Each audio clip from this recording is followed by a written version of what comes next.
ಓದಿ ತಿಳಿದಿರುವ ಕರ್ನಾಟಕದ ಘನತೆವೆತ್ತ ರಾಜ್ಯಪಾಲರನ್ನು ಕಟ್ಟಿಕೊಳ್ಳುವಲ್ಲಿ ಬೆಳಕಿನ ಹಾದಿಯಾಗಿ ಗಟ್ಟಿ ಭರವಸೆಯಾಗಿ ಈ ಸಂಸ್ಥೆ ಒದಗಿ ಬರಲಿ ಎಂಬ ಭವ್ಯ ಆಕರ್ಷಕ ನೋಟ ಮತ್ತು ಈ ಸಮಾರಂಭದ ವಿವರಗಳನ್ನು ಒಳಗೊಂಡಲ್ಲಿ ಮಾನವೀಯ ತತ್ವಗಳನ್ನು ಬೆಳೆಸುವುದು ಆರೋಗ್ಯ ಸಂಗತಿಯಾಗಿದೆ.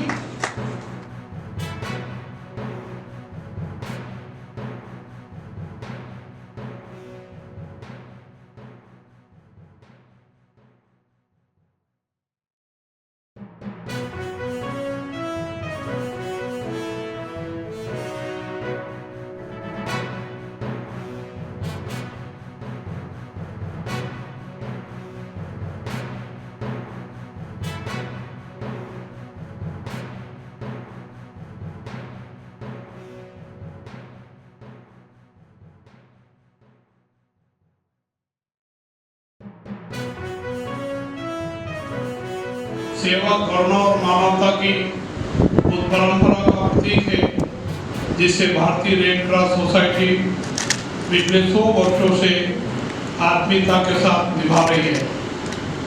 भारतीय रेड क्रॉस सोसाइटी मानव सेवा का प्रतीक है तथा आपदा, रोग और संकट के समय समाज की सबसे सशक्त और संवेदनशील शक्ति के रूप में कार्य कर रही है।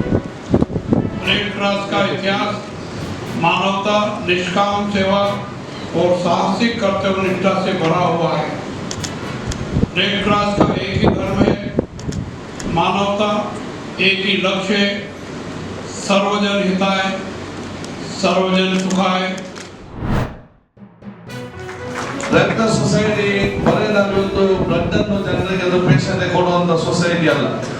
ರೆಡ್ ಕ್ರಾಸ್ ಸೊಸೈಟಿ ಅದು ಮಾನವೀಯತೆಯ ಮತ್ತು ವ್ಯಕ್ತಿಗಳ ಆ ಮಾನವೀಯತೆಯ ಮೌಲ್ಯಗಳನ್ನು ಯುವಜನಾಂಗ ಮತ್ತು ವಿದ್ಯಾರ್ಥಿ ಸಮುದಾಯದಲ್ಲಿ ಜಾಗೃತಿಸಿಕೊಳ್ಳುವಂತಹ ದೊಡ್ಡ ಮಟ್ಟದ ಒಂದು ಸಂಸ್ಥೆ ಅಂತ ಕೂಡ ನಾನು ಹೇಳಲಿಕ್ಕೆ ನಾನು ಇವತ್ತು ಬಯಸ್ತೇನೆ.